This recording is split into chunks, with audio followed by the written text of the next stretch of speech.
Muito bem-vindos, eu sou a Carol Brasileiro e na live de hoje eu vou falar sobre como um fono do TT avalia a deglutição. É essencial que um fonoaudiólogo que trabalha com bebês e criança e com alimentação infantil entenda de deglutição. Não estou dizendo que você tem que ser especialista em disfagia, não é isso. Mas você precisa entender minimamente sobre avaliação de deglutição e entender, né, quando alguma coisa ela não sai bem.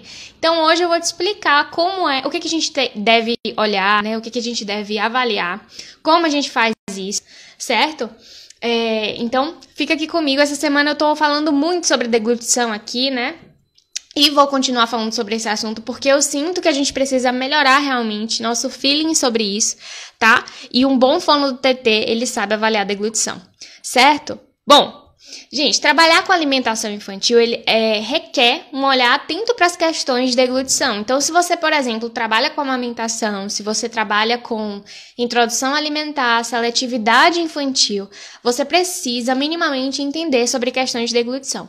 Muita gente acha, né, que a parte da seletividade envolve muito mais linguagem, envolve bastante linguagem, tá? Mas a gente precisa entender que crianças seletivas, por exemplo, elas podem ser disfágicas. Sim, e a gente precisa entender o contexto, né? Então, toda vez que a gente está trabalhando com alimentação e com criança, a gente precisa entender como é que está essa deglutição. Às vezes a criança tem questões ali de textura, mas, de repente, se essa criança não tolera na cavidade oral e se ela não faz um bom preparo oral, isso pode impactar na fase faríngea, né, que é a parte lá da deglutição. Vamos lembrar como é que funciona aí as fases da deglutição. A gente tem a fase preparatória oral, né, a fase preparatória que é quando a gente vê, quando a gente começa a salivar, né. A gente tem a fase oral, que é quando esse alimento está na boca, sendo preparado, né, para formar o bolo alimentar, a gente deglutir.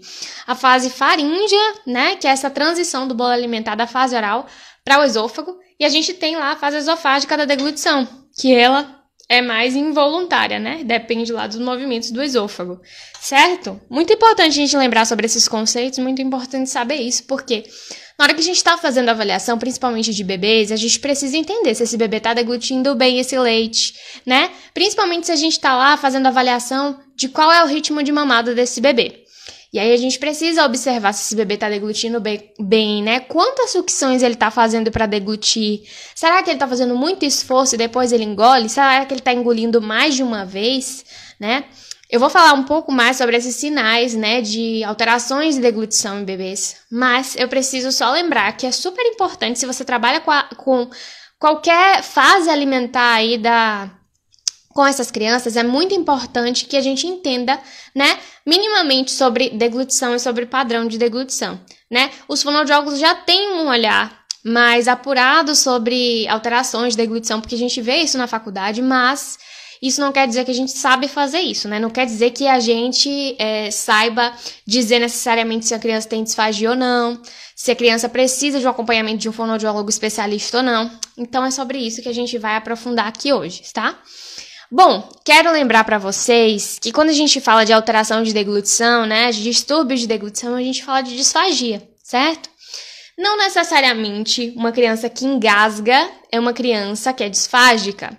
Eu quero lembrar para vocês que bebês pequenos, bebês e crianças pequenas, né, com menos de 1 ano, até 1 ano de idade, é muito comum que essas crianças engasguem.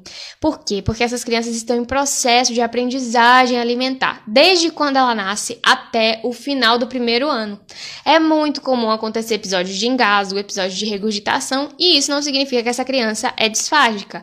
Existe sim um limite, né, claro, para que isso ocorra, né, para que esses episódios ocorram, mas eu não posso dizer para você que uma criança ela nunca vai engasgar, porque isso faz parte mesmo do processo. Inclusive eu fiz até uma postagem falando sobre isso essa semana, né, a diferença entre gag e engasgo, o reflexo de gag é aquele reflexo que a criança faz, né, e que a gente tem também adulto, né, que é um reflexo protetivo do nosso corpo, que protege a gente de deglutir substâncias consideradas estranhas, ou seja, substâncias que não são o bolo alimentar formado. Então, o nosso organismo, para evitar que a gente engasgue, né, coloca para fora. Então, toda vez que toca alguma coisa ali que não está bem preparada, lá na região das fauces, né, no dorso da nossa língua, a gente tem reflexo de gag. E com as crianças não é diferente. As crianças, elas aprendem rapidamente a deglutir os líquidos, né? Mas quando elas vão para a introdução alimentar, é muito comum que elas não saibam ainda preparar esse bolo alimentar e que o gag aconteça. Isso faz parte, como eu disse, desse processo de aprendizagem alimentar, tá? Então, pode acontecer sim engasgos, né? Inclusive vão acontecer, né? Crianças, elas engasgam, crianças regurgitam, né? Muitas mães têm muito medo da criança regurgitar e de ela ter um problema de disfagia, faz uma associação direta, né? Muitas vezes eu sou chamada para avaliar bebês assim, porque fez um episódio de regurgitação, o bebê acabou tossindo, a mãe ficou desesperada, né? E, claro, cada caso precisa de uma avaliação muito de perto, muito direitinho, a gente precisa entender como é que tá funcionando, mas é muito comum também isso acontecer, né? Então a gente precisa também tranquilizar essas famílias. Então, gente, disfagia, né? Bebês disfágicos, crianças que têm disfagia, né? Que têm alteração realmente de deglutição, apresentam um sintoma de algo que pode estar errado. Então, a gente sempre tem que lembrar que a disfagia, ele é um sintoma, né? Por mais que a gente encontre algumas vezes na clínica, né? É muito difícil encontrar as causas, né? Dizer, olha, é isso que está causando a disfagia, é necessariamente isso. Mas, nos bebês, geralmente a gente procura e a gente acha. Então, a gente tem que lembrar que disfagia é sintoma, ainda é descrito assim na literatura. Então, se a gente busca sempre por esse caminho, fica muito mais fácil de a gente estabelecer um raciocínio, tá? Então, toda vez que a gente encontra um bebê que está engasgando, a gente precisa entender por que isso está acontecendo. Existem inúmeras causas de coisas que podem acontecer e fazer esses bebês engasgarem. Inclusive, uma fase oral que esteja ruim, né? Ou esse bebê não está conseguindo extrair direito esse leite da mama, ou esse bebê está demorando muito de deglutir, ou esse bebê não está conseguindo ter uma mobilidade de língua adequada. Então, vou falar aqui, né, o que pode causar isso, tá? E também é importante a gente saber que alterações de deglutição, elas podem ser temporárias, principalmente em bebês, tá? Quando a gente fala, por exemplo, de bebês prematuros, são bebês que estão amadurecendo várias funções, né? E cada bebê prematuro vai se comportar de um jeito. A gente vai ter também bebês prematuros de várias idades gestacionais. Então, a gente vai ter bebês de 34 semanas, a gente vai ter bebês de 32 semanas, a gente vai ter bebês de 28 semanas. Então, a gente precisa entender em que fase esse bebê se encontra para saber exatamente como é que a gente vai, por onde a gente vai começar, o que é que a gente vai avaliar, o que é que a gente vai esperar dessa criança também, né? Se a gente fala de um bebê ainda com 30 semanas, 31 semanas, a gente fala de um bebê que ainda está amadurecendo as funções de sucção e deglutição. Então, é muito importante a gente saber isso para a gente pensar assim em disfagia e lembrar também que a gente precisa dar o subsídio necessário para que essa criança se desenvolva de maneira segura, se alimente de maneira segura, né? E desenvolva essas funções de maneira adequada. E isso pode sim ser temporário, né? Esse quadro aí de dificuldade de deglutição, ele pode ser temporário, tá? Então, é muito importante a gente saber dessas questões, certo? Uma outra coisa super interessante é que nos quadros, por exemplo, que a gente tem hiperlactação, então a mulher produz mais leite do que ela deveria produzir, né? Mais leite do que o bebê precisa, na verdade. Então, se essa mulher tem uma produção exacerbada, muitas vezes na hora que esse bebê vai ao peito amamentar, ele pode incoordenar, né? Esse processo de sugar, respirar e deglutir, né? É o SDR que a gente chama, sugar, deglutir e respirar. Os bebês precisam coordenar essas funções para conseguir se alimentar adequadamente. Mas, se, por exemplo, tá jorrando leite na boca dele, mais do que ele consegue organizar em cavidade oral, muito provavelmente ele vai incoordenar e ele pode apresentar diversos engasgos. E não necessariamente é um problema com o bebê. Então, às vezes, né, e eu sempre falo isso aqui, a gente dá um diagnóstico, né, de dificuldade de deglutição, de disfagia, de distúrbio de deglutição a uma criança para um processo que é da amamentação. Então, se a gente entende sobre distúrbio de deglutição e entende sobre a amamentação, poxa, aí você é um fono de referência, porque você conseguiu fazer, né, o diagnóstico diferencial, você conseguiu estabelecer o raciocínio clínico adequadamente, né, você percebeu, poxa, essa mulher produz leite demais. Na hora que esse bebê já vai para o peito, ele engasga ali, mas de repente se a gente alivia essa mama, esse bebê consegue mamar de maneira adequada. Então, será que ele é disfágico? Será que essa mulher não está produzindo leite, muito leite, né? Ela tem uma tendência a engurgitamento mamário, né? Ela tem uma tendência, de repente, a fazer uma mastite, já tem um histórico, né? Então, é muito importante entender todo o conjunto, né? Entender o binômio, principalmente se a gente está falando de bebês aí na fase de amamentação. Então, é super importante entender isso, tá? Bom, e também lembrar de, quando a gente fala de bebês, né, que estão em amamentação, a gente sempre está falando de um binômio.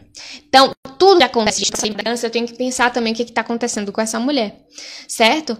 Para pensar também do ponto de vista de deglutição, tá?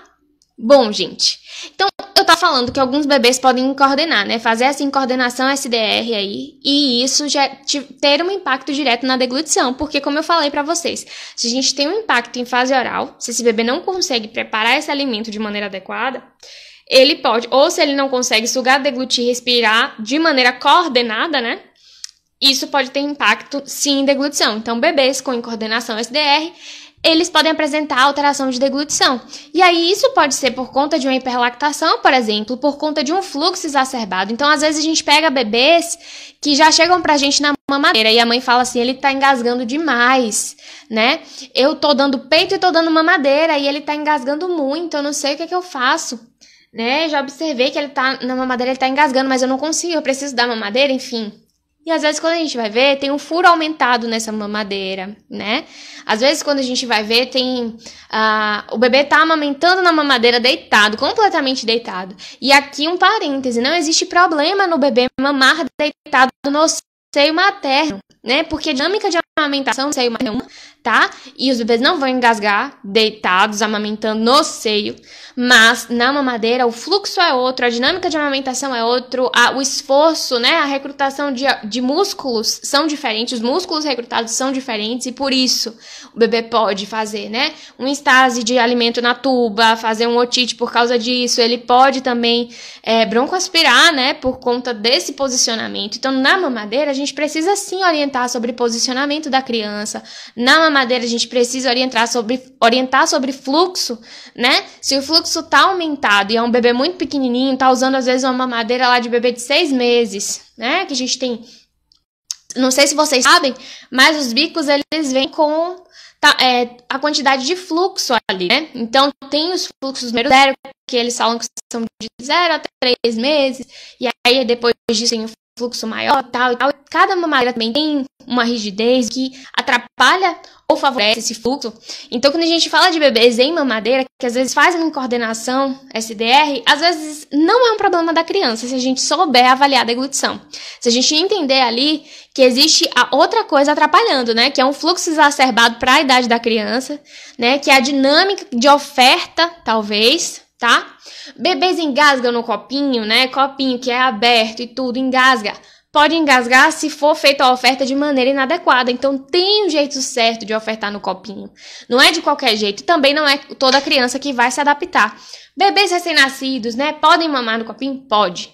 Bebê prematuro pode alimentar no copinho? Pode. Mas tudo depende de uma avaliação fonoaudiológica e da dinâmica que é ofertada. Certo? Tem uma pergunta aqui. Kátia. Oi, Kátia. No peito você orienta uma posição mais vertical no caso do bebê de síndrome de Down? Olha, mesmo os bebês síndrome de Down não tem essa história de mamar deitado ou mamar mais verticalizado no peito, certo? Se a gente está falando de amamentação no peito. Se ele faz um vedamento labial eficiente, se ele tem uma dinâmica de amamentação boa no peito, não necessariamente ele vai precisar ficar mais verticalizado. Por quê? Vamos pensar aqui comigo. A dinâmica de amamentação adequada, ele vai recrutar os músculos certos. Ele não vai recrutar tanto bucinador. Ele vai recrutar mais... ele vai recrutar bucinador também, mas vai recrutar bastante orbicular, bastante risório, bastante tensor do véu palatino, que é o que vai direcionar o fluxo de leite para a orofaringe e não para a tuba. Então, eu sei que bebês com síndrome de Down, eles têm a tuba mais lateralizada, né, mais horizontalizada, na verdade, mas leite materno não é causador de infecção, tá? Por quê? Porque leite materno tem anticorpos, né?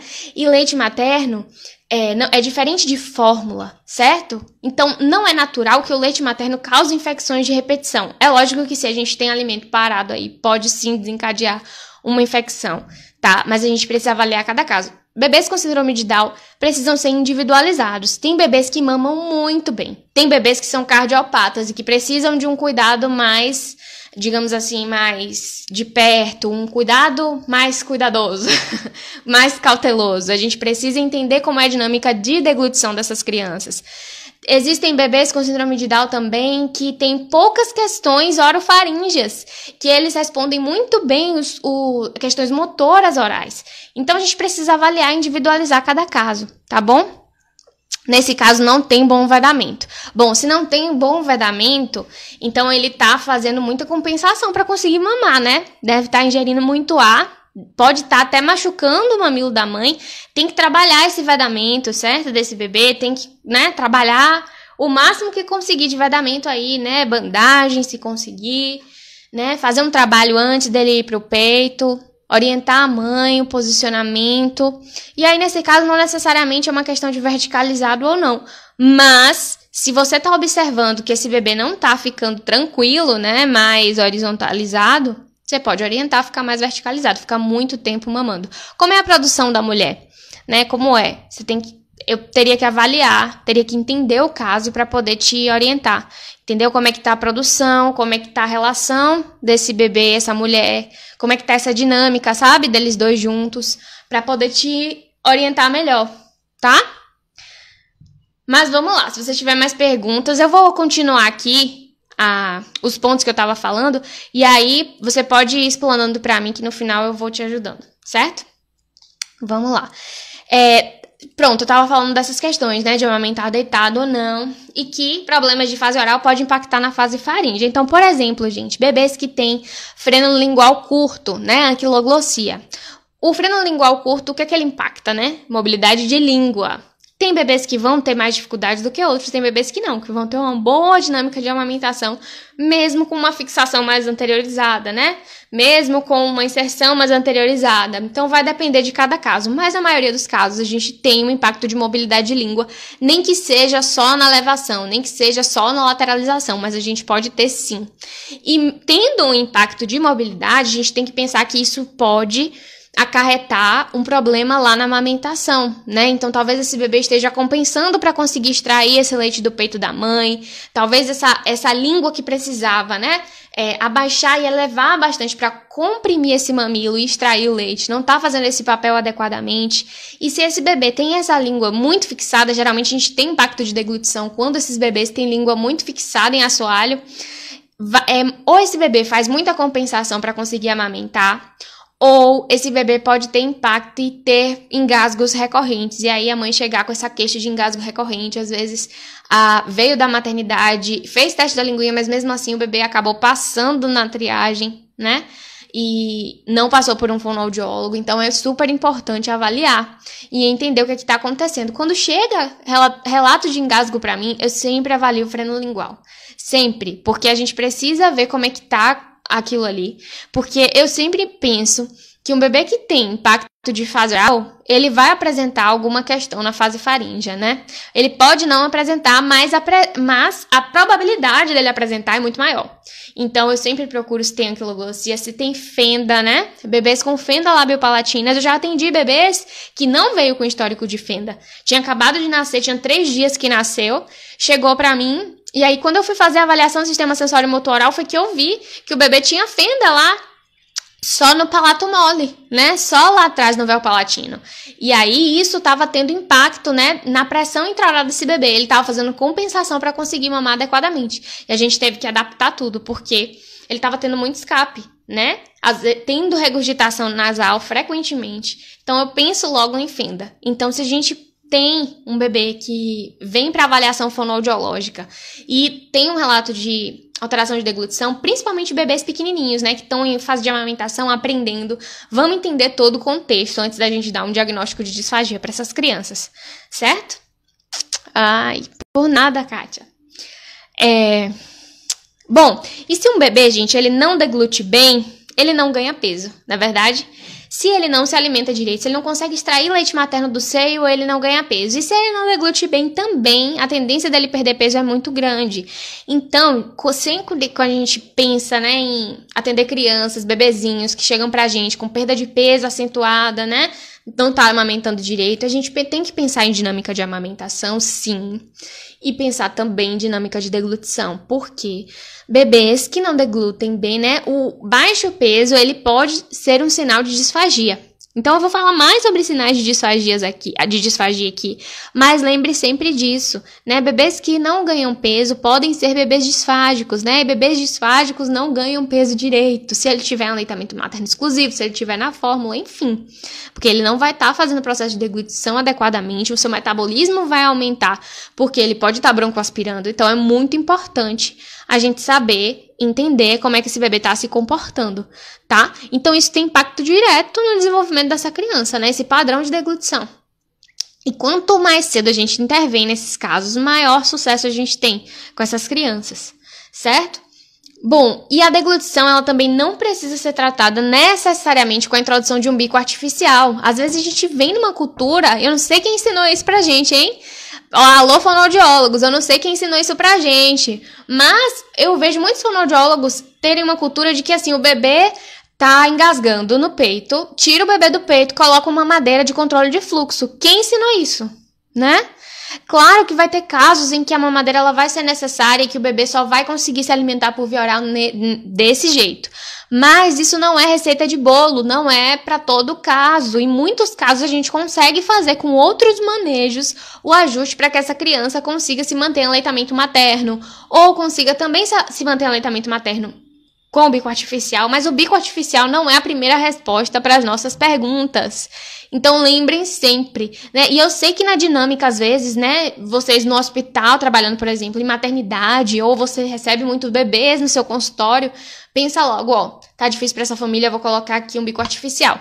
Lembre sempre a primeira coisa, a escolha não é sua, né? Essa família, muitas vezes você tá trabalhando com o sonho de uma família de amamentar, tá? Muitas vezes você está trabalhando com a escolha da família de não ofertar um bico artificial e aí, de repente, ela recebe um diagnóstico de disfagia aí por uma questão que podia ser resolvida sem um bico artificial, né? E aí, ganha um bico artificial, ganha desmame precoce e é toda uma questão para uma família. Então, a gente precisa entender que não dá para colocar os nossos próprios pensamentos, as nossas próprias... aquilo que a gente acha que é mais coerente, que vai resolver mais rápido. Não é assim, certo? Quando a gente trabalha com bebês, crianças em aleitamento materno, bebês e crianças na introdução alimentar, vamos respeitar sempre a escolha das famílias, né? E se for necessário introduzir um bico artificial, que a gente primeiro discuta, né? Que se discuta primeiro com essas famílias, né? A possibilidade, como é que isso vai ajudar essa criança, certo? Mas existe uma forma de manejar isso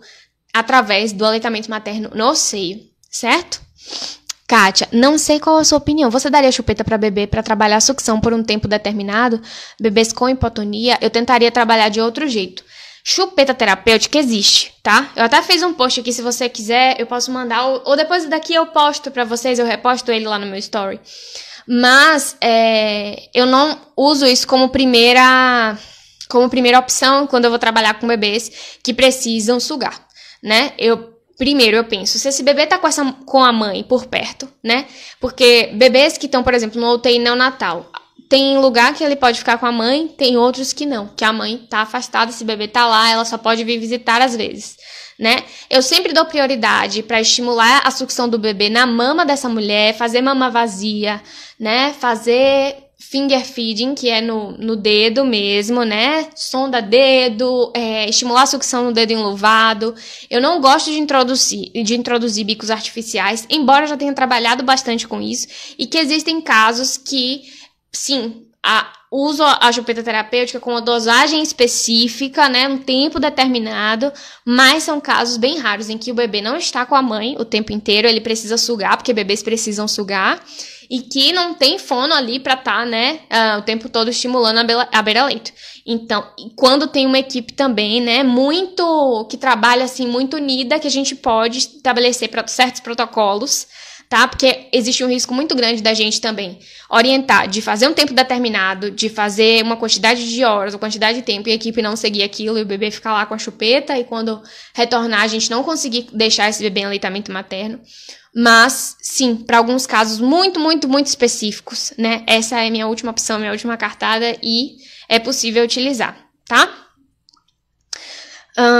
Mas lembrando sempre, não é minha primeira opção, tá, gente? Eu não penso primeiro em bicos artificiais, nem pra disfagia, nem pra hipotonia, nem pra nada, nem pra bebês prematuros. Eu sempre priorizo trabalhar, né? Afinal de contas, senão eu não seria a fono TT. Eu sempre priorizo trabalhar a amamentação, porque o risco do bebê fazer uma confusão de bicos, rejeitar o seio materno, né? Enfim, e tantas outras coisas relacionadas à amamentação é enorme. Então a gente tem que pesar isso para pensar na dinâmica do trabalho com disfagia com bebês, tá? Bom, e como eu já falei, bebês com ânquilo, eles podem apresentar disfagia, né? Muitas vezes esses bebês apresentam estase salivar, cialorreia. E aí, o que isso pode dizer pra gente, né? Bebês que estão salivando demais, com estase salivar, bebês pequenininhos, né? Que não tá nascendo dente ainda, não tá no tempo do dente, né? O que a gente pensa? Esse bebê tá com a fração reduzida de deglutição de saliva, muito provavelmente. E por que ele estaria com a fração reduzida de deglutição?